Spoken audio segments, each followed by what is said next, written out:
Hey, what you say, food family? Mike here, and welcome back to the channel for another great culinary adventure.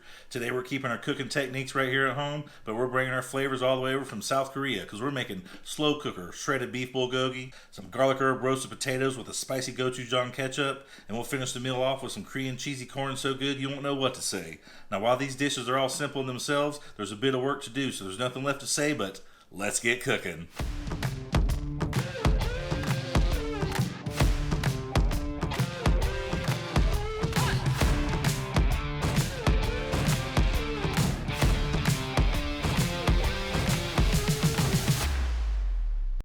Alright folks, we all know the key to a delicious batch of bulgogi starts with a marinade. So today we're going to slightly tweak our traditional bulgogi marinade so it better fits the slow cooking method. With that in mind, we'll start out today's culinary adventure by creating our shredded beef bulgogi cooking liquids. As you see in front of me, we have a variety of ingredients we'll be putting into our shredded beef bulgogi cooking liquids today. That traditional bulgogi marinade slightly tweaked. Everything is readily available at your local grocery store, except for possibly the Asian pear. Now, if you can't find this at your local grocery or Asian market, you can substitute it with another Bartlett pear or even a Granny Smith apple. But if possible, try to go out and find one of these because they're great flavor and great texture.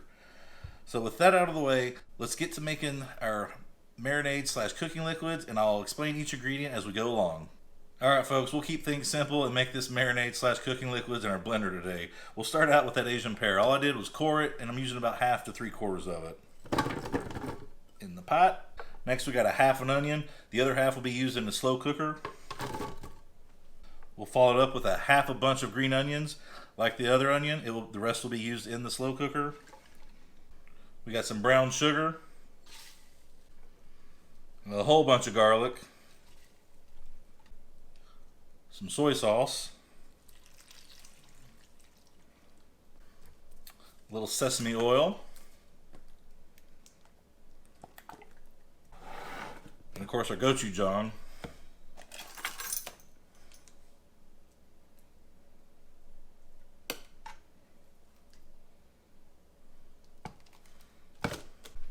And our final ingredient in our marinade slash cooking liquids today is, of course, soju. And you know how it goes on this channel. We don't put any alcohol in our food unless we taste it first. So let's try it out.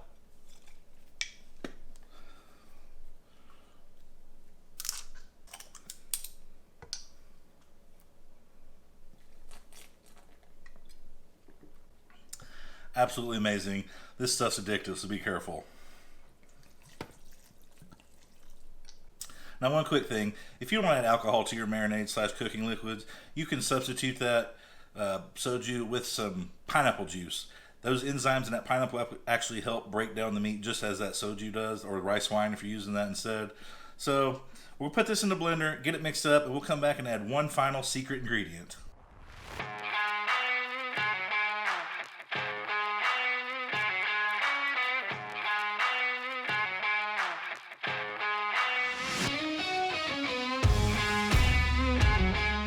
Now we got that all blended up, those onions and that pear is pureed into it. Everything's mixed together. It is smelling wonderful. The final secret ingredient, you're never going to believe this, it's a tip I learned from when I lived with a host family in South Korea, is a can of soda.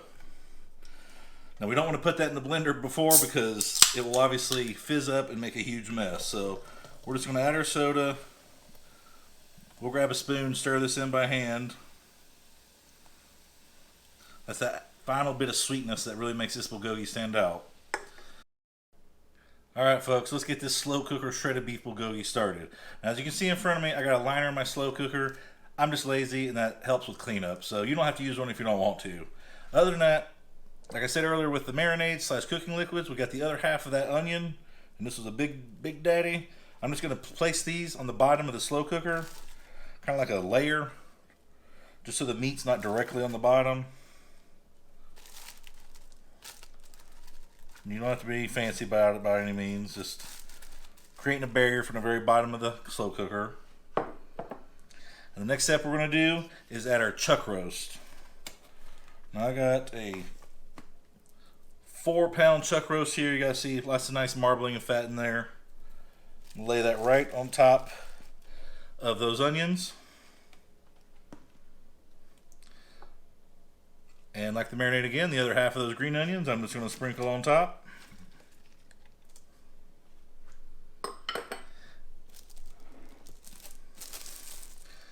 And we'll finish with that marinade slash cooking liquids we just made.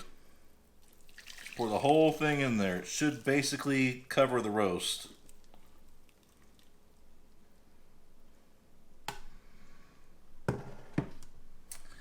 Now that our roast is covered, we're going to put this on low, let it go for 10 hours. When we come back, we'll start working on those side dishes.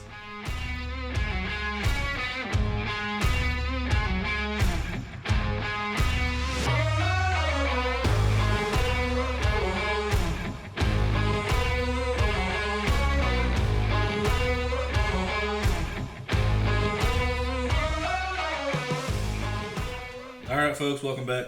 Our slow cooker shredded beef bulgogi is cooking away behind me in the slow cooker. I figured it's time to turn our attention to those side dishes. Now, these garlic herb roasted potatoes and that Korean cheesy corn are only going to take about an hour total. So you're going to start preparing these when you got about an hour and a half or so left in your total cook time for that beef bulgogi. Like I said, today we're doing 10 hours in the slow cooker. You can do anywhere from 8 to 10 hours and it will be cooked just fine. So let's turn our attention to these garlic herb roasted potatoes. Now, as you see in front of me, I got some baby potatoes. I've cut most of them in half just to keep them down bite size, about a plain dice size per se. So the first thing we're going to do is add our chopped onion. And just give this a quick stir. It's going to be pretty rough right now with the onion raw, but once it starts cooking, they will break down into smaller pieces. Alright, now we got that mixed. Only thing we're going to add, some olive oil. You can go kind of heavy on this because it'll help crisp up the edges. Stir that up a bit.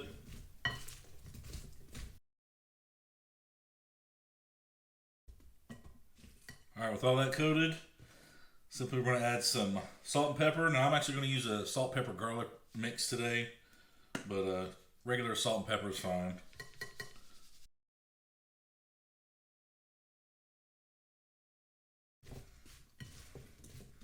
Alright, that's looking good. Next ingredient, plain old Italian seasoning.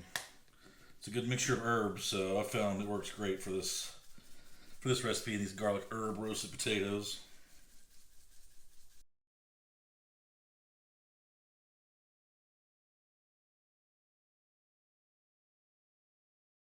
Alright, our next ingredient, of course, is some minced garlic.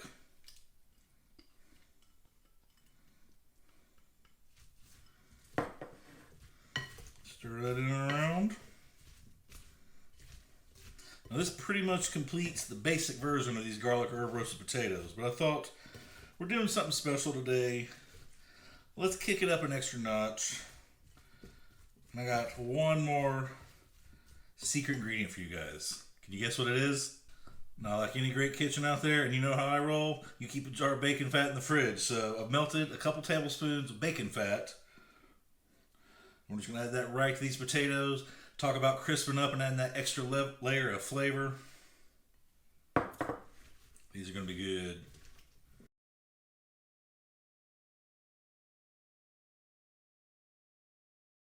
Alright folks, with our potatoes ready to go, I'm going to simply transfer them to this sheet pan.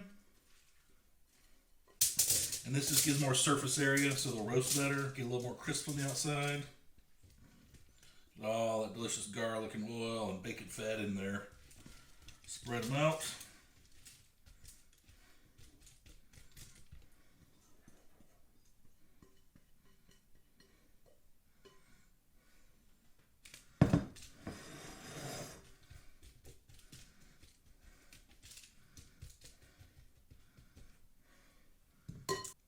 And that's all we need to do to prepare these garlic herb potatoes. Now it's time to roast them off, so we'll throw them in the oven, 400 degrees for about 45 minutes. We'll check on them and see how they're looking.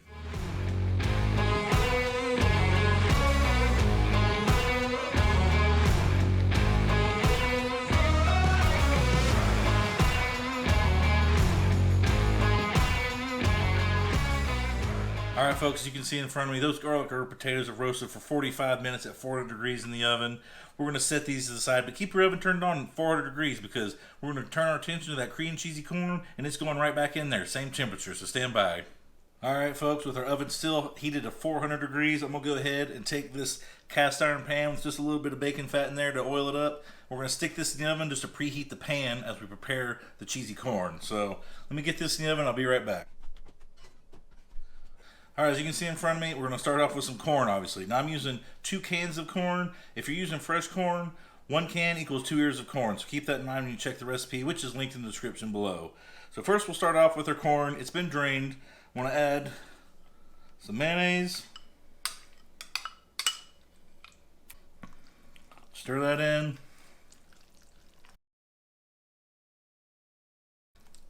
We got some green onions. We'll mix those in.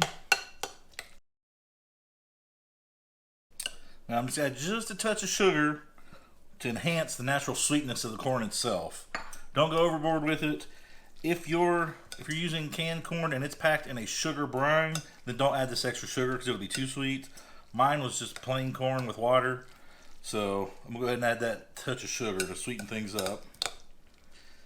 And finally, we can't have cheesy corn without cheese. We'll go ahead and add 8 ounces of mozzarella.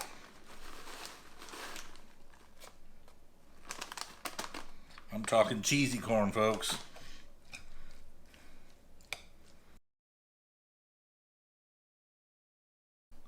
Alright, I'm going to get this into our preheated pan. That's an optional step. You can skip it if you like. That extra heat will just help char that bottom layer of corn and cheese, give it a little extra roasted flavor. Like I said, you can skip it if you want. Now that everything's mixed up, our pan's preheated, I'm going to pull it out of the oven, transfer this mixture to it, and we'll throw it in the oven, 400 degrees, 10 minutes, and we'll come back for the next step.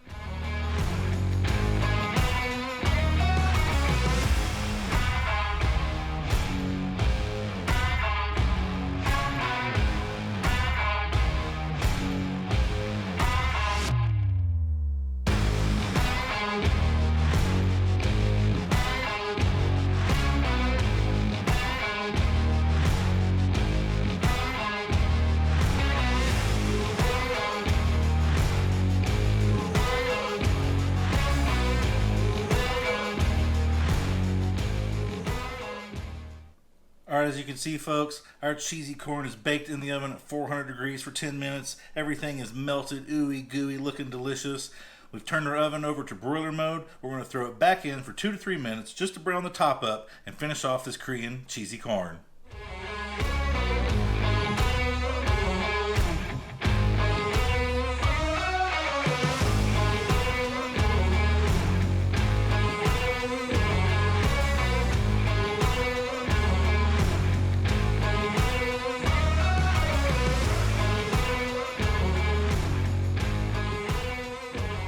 Alright folks, welcome back. We broiled that Korean cheesy corn for 2 to 3 minutes under the broiler. It is bubbling, delicious, smoking hot right now. With the oven still hot, I'm going to turn everything off, put our corn and our potatoes back in there just to stay warm while our slow cooker shredded beef bulgogi finishes up behind me. So when we come back, we'll plate everything up, give it a taste test, and see how we did. But in the meantime, I think we've earned ourselves another shot of that delicious soju for working so hard, creating a delicious meal for our friends and family. What do you say?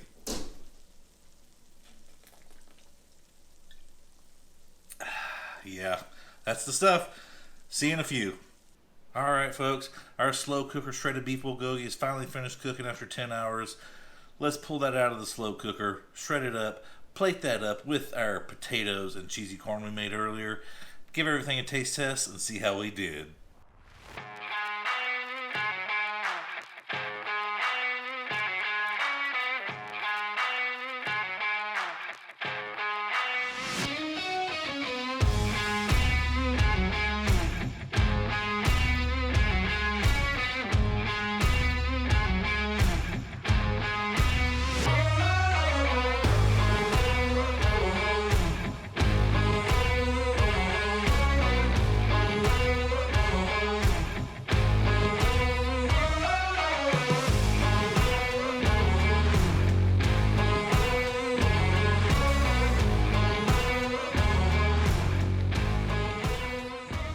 Alright folks, as you can see in front of me, we have finished up our slow cooker shredded beef bulgogi, our garlic herb roasted potatoes with spicy gochujang ketchup, and our Korean cheesy corn. And of course, I'm not going to leave out a little Korean culture, so we got to have some banchan. I got my pickled cucumber here, oe kimchi. We got some pickled garlic, and finally some samjang, which is a combination of doenjang, which is fermented bean paste, with the gochujang we used earlier, fermented hot pepper paste. So that's a great dipping sauce that you can use with almost any Korean meal. So that being said, before we finally dig in and give a taste test, see how we did today, I want to give you guys one final cheers. Kanbae.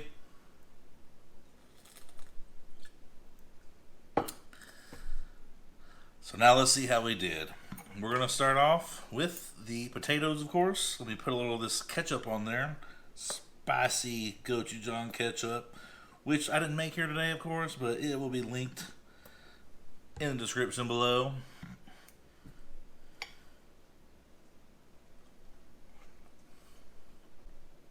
Absolutely wonderful. The insides of the potatoes are nice, soft. The outside's crispy, roasted. Just what we're looking for. A lot of flavor. And that spicy gochujang ketchup really ties these potatoes into this dish so well. So next we're going to go with that cheesy corn.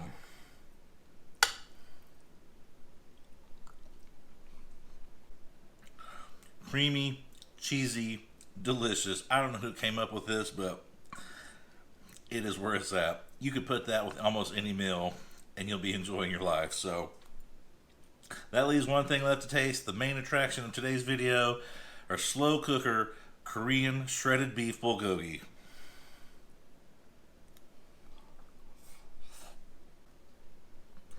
Super tender, juicy, moist, amazing. 10 hours in that slow cooker. This puts Korean flavors using American cooking into your own home kitchen. I don't know how else to describe it. You need to try this one out. I was playing around today doing some fusion cooking.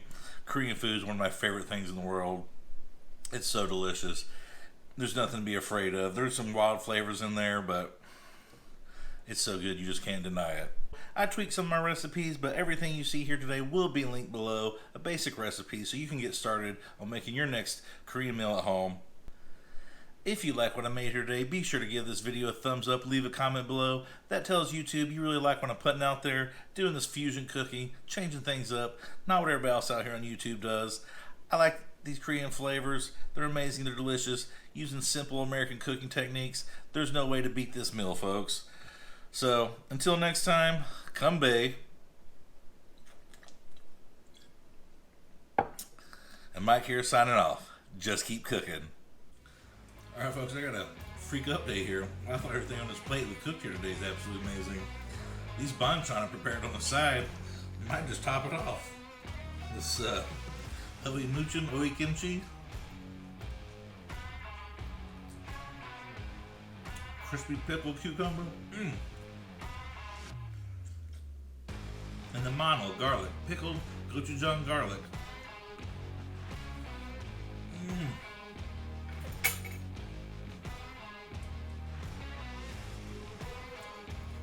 Best thing about Korean food, the side dishes, banchan, just as good as the main plate. It just can't be beat, folks. You just can't beat it.